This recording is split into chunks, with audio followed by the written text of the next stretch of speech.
Hello friend, welcome back to my channel जय जगन्नाथ। आज आम आसछंती welcome to Derjeng eco tourism place. चलंतु देखिबा आज ए ब्लॉग रे कोन होचे। ओडिशार अनुगुल रे थिबा डेरजेंग डैम प्रकल्प या अनुगुल प्राय 7 किलोमीटर हबो। ए डैम टी लिंगेरा एवं माथिली नदी उपर निर्मित एक मध्यम परिमाणर जलसेचन डैम। केते सुंदर देखा डैम रे देखंतु। ए डैम टी मुख्यतः जलसेचन, माछ धरिबा एवं एक लोकप्रिय पिकनिक बा पर्यटन स्थान भाव यार शांत सौंदर्य जनाशुना। देखंतु केते बड़ डैम। एही डैम रे 6टी रेडियल गेट लगी, जोड़ा कि प्रबल जो बन्या समय गेट गुड़ा खोल जाए। मो भणजा और चिकन आम मो सहित आसती। देखो अकाहात पानी अच्छे भितर।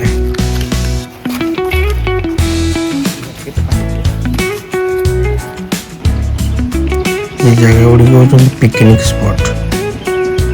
ये जगह लोक मैंने पिकनिक करते सब सुंदर व्यू देखो।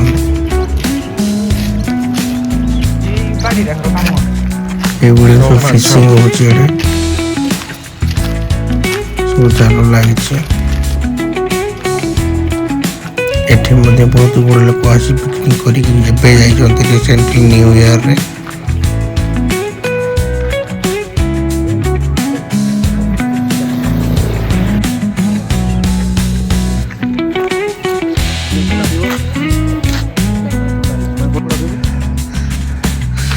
मोर जैकफ्रूट ना ना तुम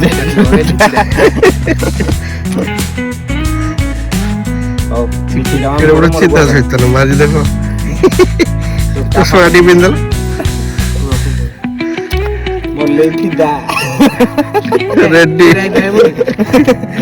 बोले बोले एबे आपण डेरजेंग रे बोटिंग करिवार सुविधा पाइबे। सब किछि अवेलेबल अछि। एपर्यंत कौन सी बोट फोट आस सारे कि एपर्यंत अनबॉक्सिंग है। देखो ये सब बोटिंग करे अनुकूल अनुकूल पे रेडी था। एबे देखो तो सामना पटे पार्क हमार संभावना अच्छी। सब पार्क पिकनिक करने सब अवेलेबल हियर इन अनुकूल। पूरा केरा केरा कर अनुकूल पिला धर। देखो कोबड़ा व्यू। बोटिंग फैसिलिटी स्टार्ट हो जनवरी 26 कि तापरे। एबे चलिलु आमी घर को।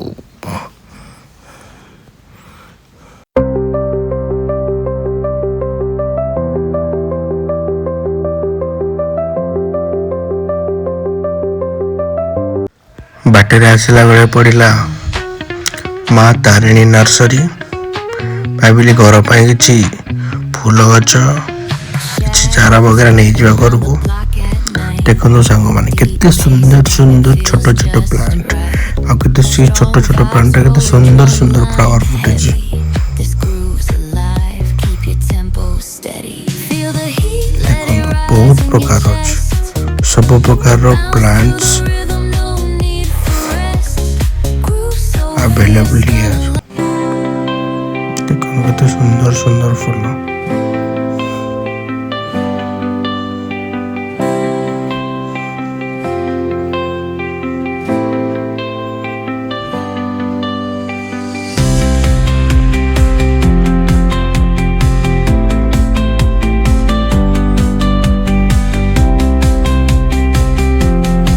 एगुड़े सब शो गछ।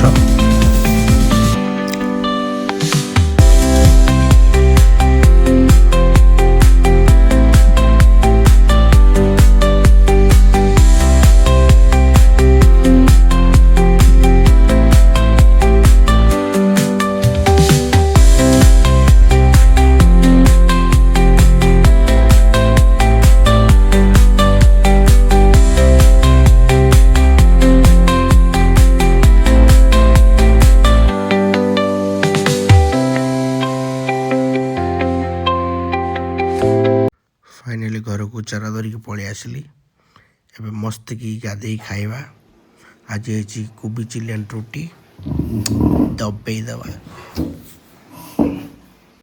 खाई सारी फुल गच 3टी लगेदेली आ बाकी 2टी गच काली सकाळ मॉर्निंग लगेबा ये देखते आम गुगु को धरी आम झील खेलुची गुगु गुगी देखो सुंदर केते लंका पड़ी छोट गचरे देखो आज ब्लॉग टी चैनल को लाइक शेयर सब्सक्राइब करने भूलिए। जय जगन्नाथ।